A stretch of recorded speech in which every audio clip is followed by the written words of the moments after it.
Bonjour, messieurs, bonjour, mesdames, bonjour, mesdemoiselles. Je suis le professeur Aloukwame René, professeur titulaire d'histoire à l'université Félix Houphouët-Boigny de Cocody, Abidjan. Alors, il y a des idées reçues concernant le peuplement de la Côte d'Ivoire. On dit, bon voilà, les Krou viennent du Libéria, les Mandingues viennent du Mali, les Akans viennent du Ghana actuel, etc. Ce sont des clichés qui ne correspondent pas aux données scientifiques. Il faut savoir que ce pays, la Côte d'Ivoire, a connu un peuplement ancien, un peuplement préhistorique. D'abord, on a quelques données archéologiques, c'est vrai, ces recherches archéologiques doivent être poursuivies. Mais on a des données archéologiques qui prouvent que ce territoire est peuplé depuis la préhistoire. On a trouvé à ce propos-là des matériaux, notamment des pierres anciennes, notamment qui datent de la pierre taillée, et aussi de la pierre polie, donc c'est-à-dire du paléolithique et du néolithique, notamment dans la région de Soubré. À ce propos, on peut citer les travaux du collègue Guédé Yodé, qui est archéologue. Dans la région de Kongossi et de Boaké, vous avez des pierres anciennes qui datent à la fois du paléolithique et du néolithique. Alors, concernant Kong, on peut citer les travaux de l'archéologue Diabaté Victor. Et dans la région d'Anyama, il y a un ruisseau, un cours d'eau qu'on appelle la Bété, à ne pas confondre avec le peuple Bété. Et bien, à cet endroit-là aussi, dans la région d'Anyama, on a trouvé des pierres anciennes et des objets qui datent aussi du paléolithique, donc de la pierre taillée. Voilà, de ces périodes anciennes préhistoriques. Et il faut savoir que, au-delà des données archéologiques, toute la zone forestière, d'ailleurs de toute l'Afrique, a été peuplée d'abord par ce qu'on appelle les négrilles, c'est-à-dire ces populations de petite taille. Il faut savoir que les populations qu'on appelle les négrilles ou pygmées, je parle des pygmées êtres humains, je ne parle pas des pygmées esprits. Ces négrilles ou pygmées sont les premières populations de la forêt, de toutes nos forêts. Depuis l'Afrique centrale jusqu'en Afrique de l'Ouest, ces populations ont premièrement habité les forêts.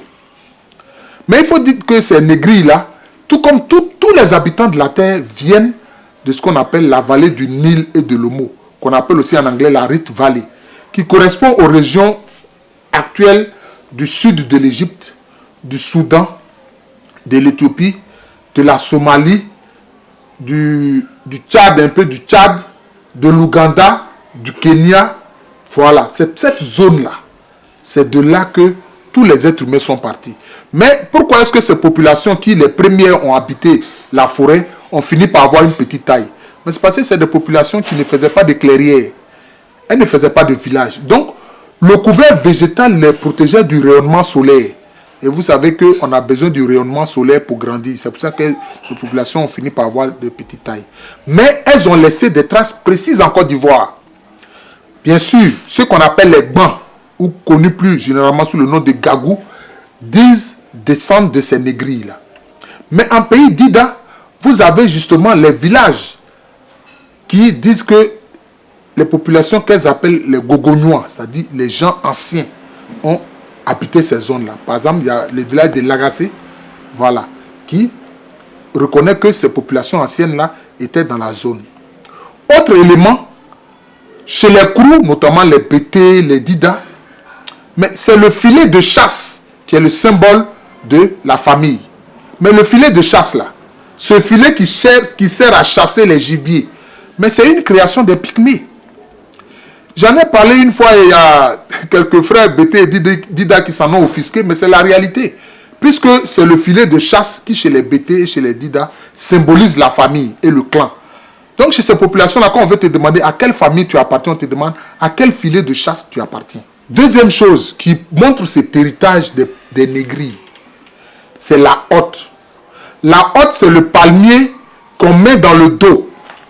Vous savez très bien que ce palmier qu'on met dans le dos qu'on appelle la hotte, c'est le symbole de la ville de Divo.